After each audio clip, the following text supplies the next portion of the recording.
So I'm cranking it everywhere now. I'm cranking it in the bedroom, I'm cranking it on the toilet, I'm even cranking it in public, cranking it in the park, cranking it at church, cranking it at a funeral. Sometimes I'm not even looking at the darn thing, I'm just cranking it because it feels pleasing to do. So yeah, I'd say that I do like the Playdate and that I'm a huge fan of its unique side crank that allows you to control games by cranking it to and fro. I'm glad you asked, actually. And if you put that stupid phone down for a second, I'll tell you all about it. I'll tell you about the console, about the games, but you gotta put it away. Put it away and listen to me, or I will ruin this date. I swear to God, I will shit my shorts, and everyone's gonna smell it.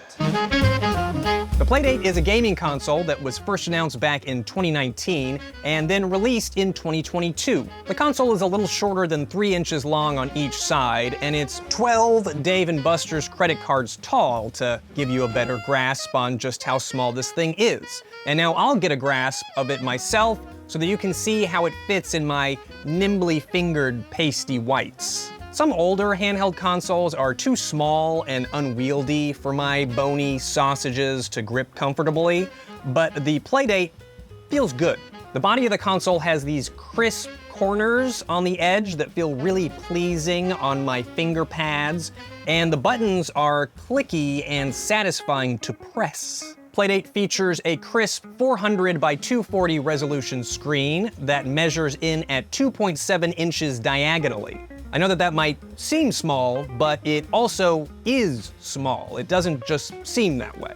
It also only renders black pixels, meaning that all of the games are 1-bit black and white experiences. And although it's limited, I really like the graphical style that these games utilize to look good with the non-existent color palette. So I mean, the screen looks good. It's small, yes, but that's because it's supposed to fit cleanly in your pocket. In person, it really does look crisp and honestly kind of big. It takes up a big portion of the console, which makes the screen feel big. The only problem with it is that it's not backlit. That does mean a very long battery, but it also means that playing in complete darkness is not possible. This thing needs a worm light.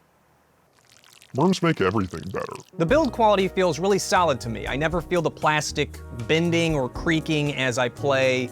And as for the console-defining feature, it tucks neatly away in the side here. It's not flimsy either. It stays firmly in place when you let it go, no matter how you turn it. And everybody knows I love a stiff crank. Winky face. The Playdate's $200 price tag includes 24 games which are delivered to you over the course of 12 weeks. Playdate calls this Season 1, which implies an eventual Season 2, but I don't know anything about that. I don't really know anything about anything, but what I do know about is that when you first power the console on, you start with 2 games, Whitewater Wipeout and Casual Birder. Okay, so this game uses the crank almost exclusively. You kind of just point him where he's supposed to go. You want to go down the wave, back up the wave, do a little... Oh, there we go. Oh, fudged. This one kind of reminds me of, what was that paper airplane? No, the helicopter game. Remember the helicopter game? It's a lot harder than the helicopter game. Crank that thing. Crank for the fun time. Sleepy and, I figured this out at some point. I think the secret is just getting the stick.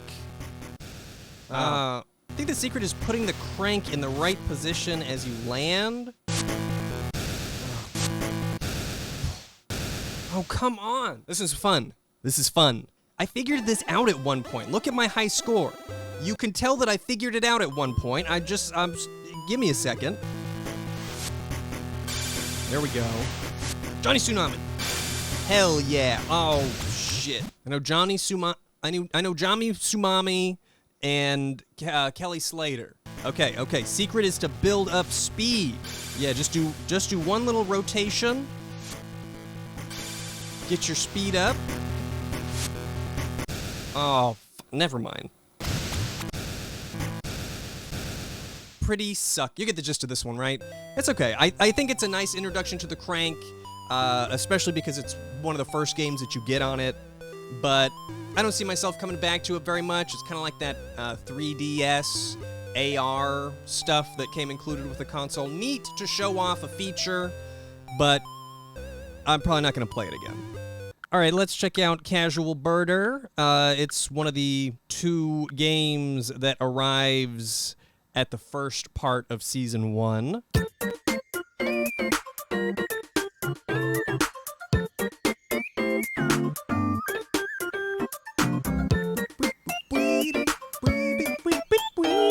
Yeah, this theme's really good. Really love the music in this one. Well, kid, here we are, your new digs. I already moved your stuff in, so you're all set. You're a pretty kid. Well, I mean, do you even know anything about bird photography? Or you just point a camera at the bird. It can't be that hard.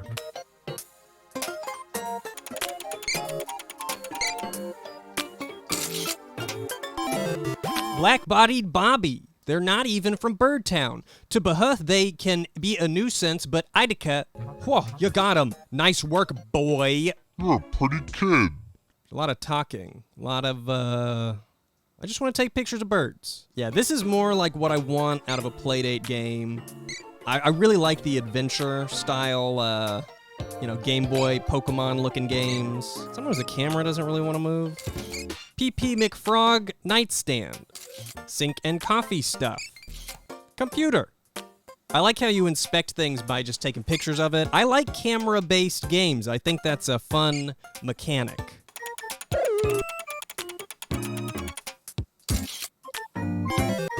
Ugh, I can't even believe I'm taking a picture of this disgusting bird. You're disgusting, bird. I love you. Not so much into the, nicknameification and wholesome dialogues. Honestly, the opening here is a bit story-heavy. There's a lot of talking. I just want to take pictures of bird. I got a photo album. I wish I wouldn't look at me like that. I really love the art style of this game. I can't say I love the character design. I mean, not the design exactly, just the way their face. Okay, so I'm gonna take a picture of these crows here. Man, focusing the camera looks wild. You got a new bird. Corm. Bonker-bellied tree tapper. I definitely heard these little birdos before. Don't like that. These guys' sprites. I like these guys' sprites. I hate how I look, but I like how these guys look. Why can't I look like the popular crowd? Ah! I'm just not even gonna talk to that one. Where's the birds? Where's the birds? I don't even particularly like birds, to be honest. I mean, they're great from a distance, but they're so dirty. Gotcha. Dirty domed hunkadoo. It's a goobly beeble bobble. This one's hard to get. Oh. Oh, come on. Did that count? Ah. Definitely prefer the Playdate games that are like this, that just incorporate the crank in small, clever ways. Okay, well, this guy looks nice and pathetic. My name's Donkless. I'm the repairman. I'm such a donk up. You should just call me Donk Up Donkless, the donk up guy. All right, that's enough for me. Let's try something else. Okay, Casual Birder, actually pretty good. Definitely the best one to start out playing, in my opinion. I think the humor, you're either gonna love it or you're gonna hate it. It's not really for me. I'm just too Sardonic. So let's try and find a grumpier, less happy game for me to play, huh? This is Pack Pup. It's a match 3 puzzle game that works a little bit differently than, honestly, any match 3 game I've played before. Usually in a match 3, you get a row of objects and they automatically disappear. Everything drops down, right? In this one, you actually choose how to remove the objects. So, you get a match here. They turn into a little box. And then once you've got all the matches on screen, you ship them away. Nice. This one's really fun. This one didn't grab me at first, but I find myself coming back to play it quite often. I think most match 3 games can be kind of mindless, but having to pack up an entire screen is actually super engaging.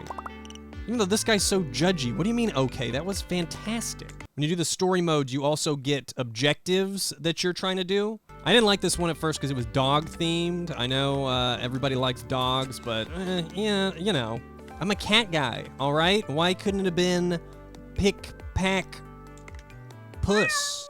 Actually, come on, I gotta pack up these shirts. Who is mailing out these rings?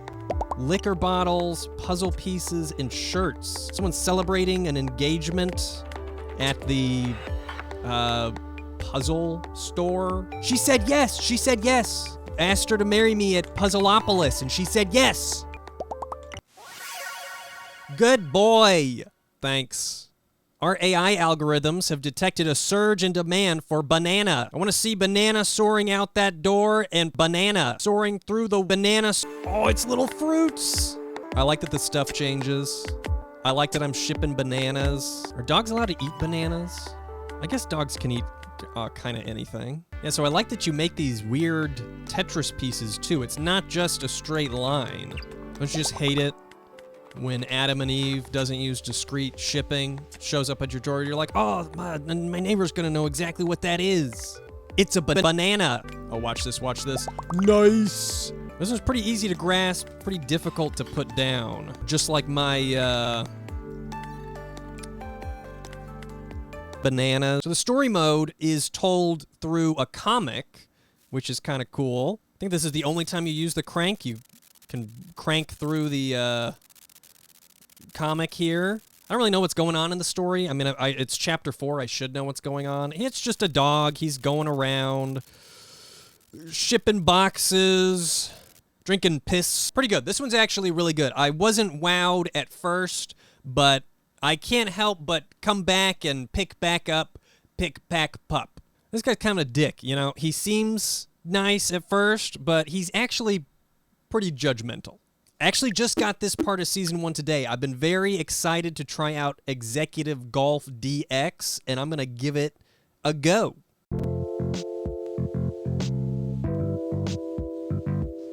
Golf to the top. Okay, so you start in, what, the mail room and have to golf your way to the top of the company? That's pretty good.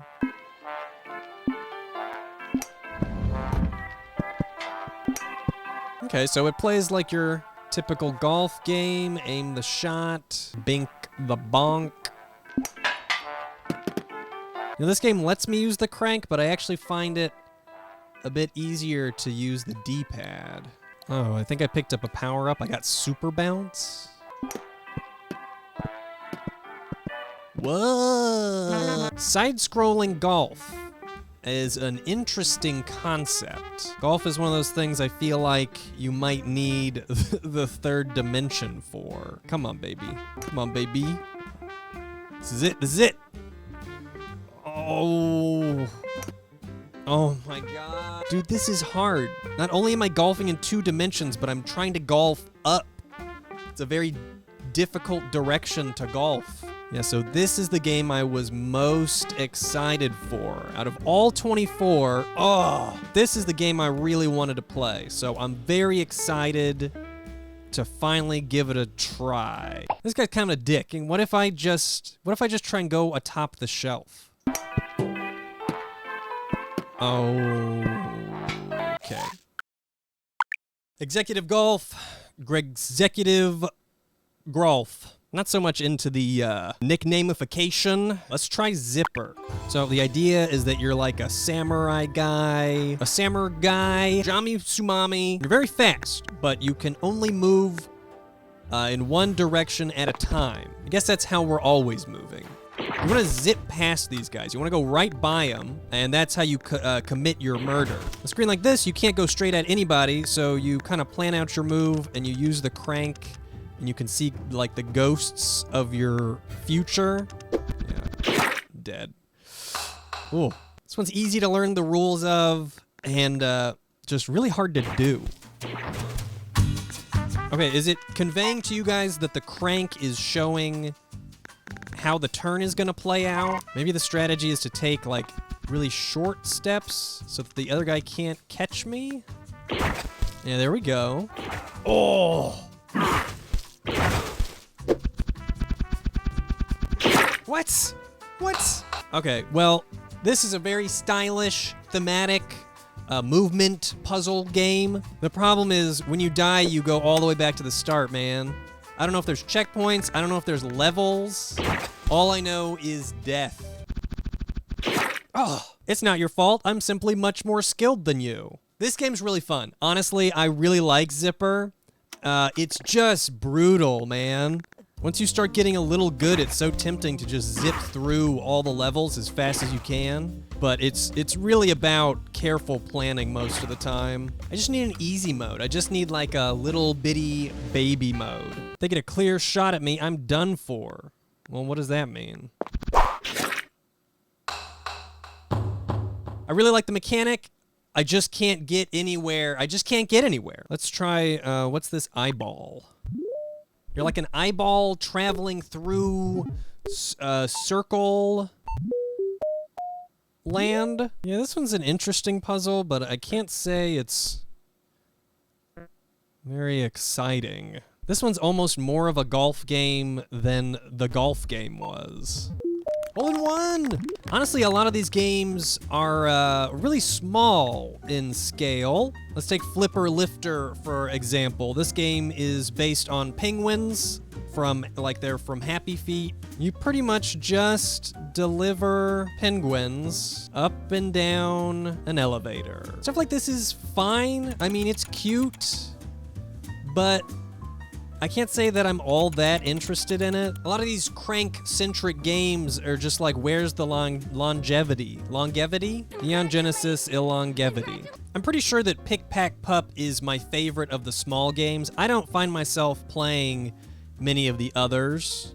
And honestly, all the small games that I'm talking about exist in Season 1. So they're just kind of free pack-in games, so they don't all have to be big. DemonQuest 85 is a Season 1 game, and it's pretty good. It's like a visual novel puzzler, kind of. Your whole goal is to summon demons, and you do that through a book, this demon book. It's got like little profiles on all the demons that tell you what you need to do. You gotta pick a tribute, and then you gotta pick some music, because the demons are picky. They're not just gonna show up because you listen to Blues Worm.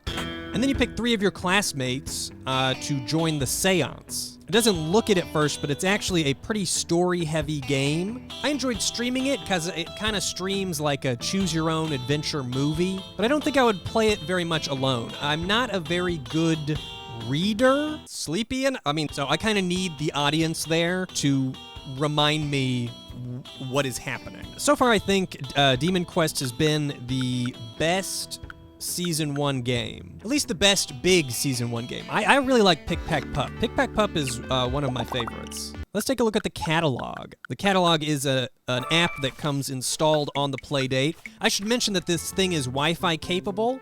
It didn't look it at first. I thought everything was going to take place via the USB, but you can buy games, download games, sideload games, and it's all through Wi-Fi, which is awesome. This is the catalog. A nice smattering of games here. Definitely not all that's available, though, because you can also get games on their online browser store, or you can get games on itch.io. There are a lot of Playdate titles listed on itch.io, and you can sideload the games very easily.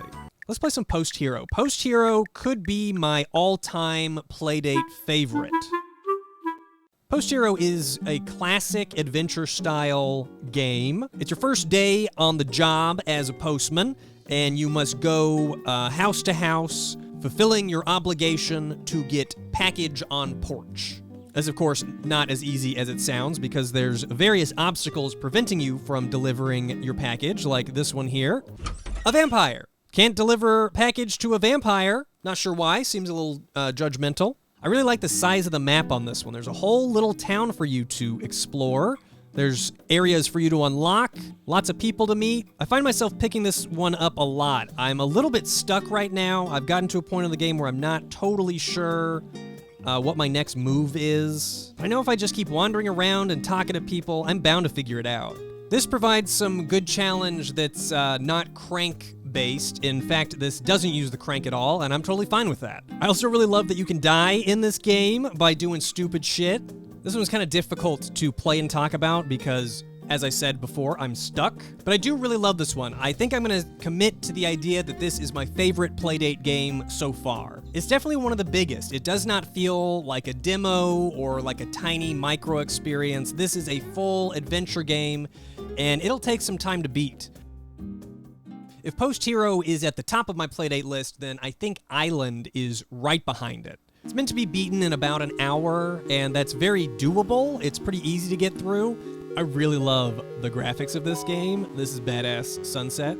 So it's an adventure puzzle game, I would say, but the puzzles are very light, very manageable. There's a section with like a platformer gauntlet of sorts that is a little tricky, but really nothing too bad. It's more of a pleasing, pleasant area to explore with some charming characters to meet along the way. This one kind of reminds me of like a TI-83 game, but better. I'm gonna sit down. My feet hurt. Why did I decide to do this standing up when I didn't have to? All right, let's find something else to play.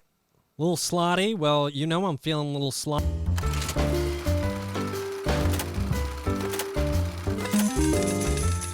Ah, already won it. Don't need to play it anymore. I think this pretty much just is as it looks. I think it's just a simple slot machine. I like it. I like slot machines. I have a slot machine, and now I can play one wherever I go. I like the idea that it has a save function, so you can actually try and build up a bank. Oh, let's bet big, bet big. Yes! There's a De-Make of Celeste on here. Never played Celeste, so I can't really say how accurate this is. It's pretty fun though. Is Celeste just a game about going up? Is it like executive golf? Rachel's Game Pack. Bunch of different little micro games. Appreciation. Is this like a dog dating simulator? Oh.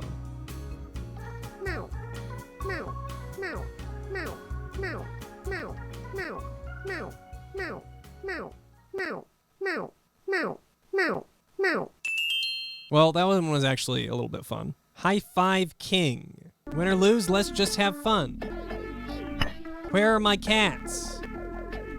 Me volas dormi, me bealtlitz draken, me sucka sass. Okay, that's enough of that.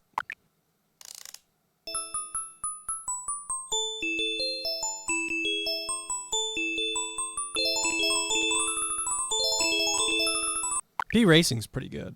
Pretty good. Dude, this game looks so good. The graphics are awesome. I think at first glance, it's pretty easy to write off the Playdate as being not very powerful, but it can play some games. P-Racing, more like...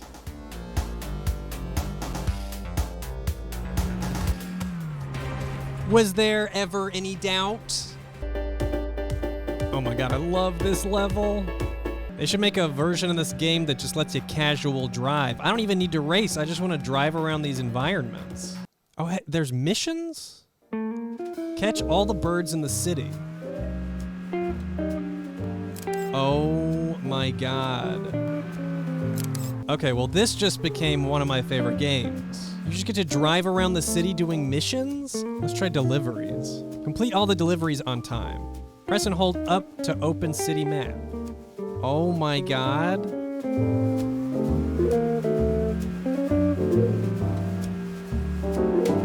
Oh.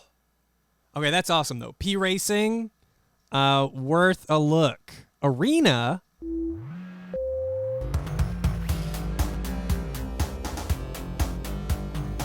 Oh, this is difficult. Come on, baby. Go, go, go. If you go past the ball, your camera just kind of violently whips around. Come on, let me assist. Yeah! Okay, I'm getting the hang of it. You can change the camera to be just behind your car. That's way easier. Wait, how did we win? Oh, do we have 3? Oh my god, there's a free ride mode. This game is quality. If you like driving games, this should tempt you. I'd love a sequel with maybe a bigger map. I really don't know what the limitations of the Playdate are. I don't know how big you can go, but this is pretty big.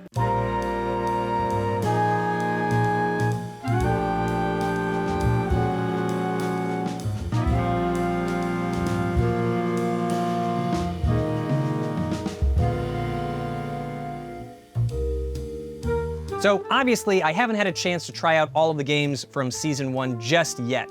I've heard there's a way to bypass the release schedule and get all 24 games at once, but where's the fun of that? I love picking this thing up and seeing the new games available notification in the corner. It really is just like getting a present from Santa that I paid $200 for. Also waited a couple years for them, but it's still fun. I'm halfway through Season 1 though, and I gotta say, most of the included games are not really my speed. There's some games that I do come back to play, but all of my favorite games are ones that I got from either the Playdate store or the from Itch.io. And most of them are adventure games. Adventure games on the Playdate really make me think of RPG Maker games, and I mean that positively. There's even a browser-based game making tool, so it's easy for people to hop in and start making your own adventure games.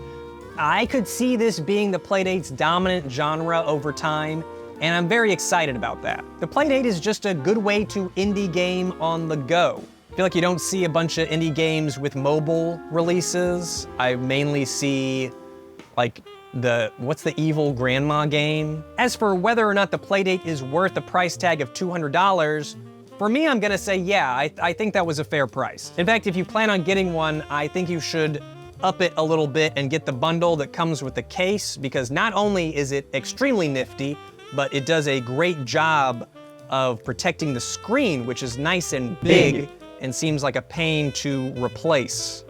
I can see how the price tag might be off-putting for some, but I think it's really cool. I love gadgets. It's like a gaming console gadget, and I see a lot of potential in its future. The biggest question about the Playdate is obviously, how long will it last? Not the console itself, but how long will people be making games for this? It's not a question with an easy answer, but there is an answer. And that answer is It's a banana. where is our food? Like, where is our food? Have you even talked to a waiter yet? Is there a waiter here? Am I on a blue screen set? Have I been on a blue screen set this whole time? It's actually really easy to forget. It's like I'm in a restaurant right now. Don't worry though, don't worry. I got some food. I always keep some food on hand. Don't worry. That's right, it's a sponsorship. This video is sponsored by HelloFresh. What are you gonna do about it? I'm gonna be honest with you guys, I have not eaten HelloFresh in weeks. As noted in a previous video, my kitchen got moldy, the walls got torn up, appliances have been disconnected, the kitchen is still mostly unusable. So for month and month, I have been surviving on hot dogs, frozen foods, and hot dog. I miss my HelloFresh. I miss my HelloFresh. Sometimes I just sit there and flip through all of my recipe cards, daydreaming about my favorite recipes, like the meatballs, or the tacos, or even the add-on garlic breads. Meatballs. And I cry a little bit. But you don't have to be like me because you've got a kitchen, right? So that means you can still take advantage of HelloFresh's quick and easy 15-minute meals. You don't have to miss out on the fantastic fall flavors of their seasonal menu. You can, wait, hold on, forgot my line. Keeps your taste buds on their toes with 40 chef-crafted recipes to select from each week. Don't be a chump like me and have a terrible leak in your kitchen. Go get HelloFresh instead by going to HelloFresh.com and using code 50brutalmoose at checkout for 50% off plus free shipping. That's HelloFresh.com, code 50brutalmoose for 50% off plus free shipping. I'm not joking around here. If you use this code, I will legitimately be jealous of you because I want my HelloFresh so bad.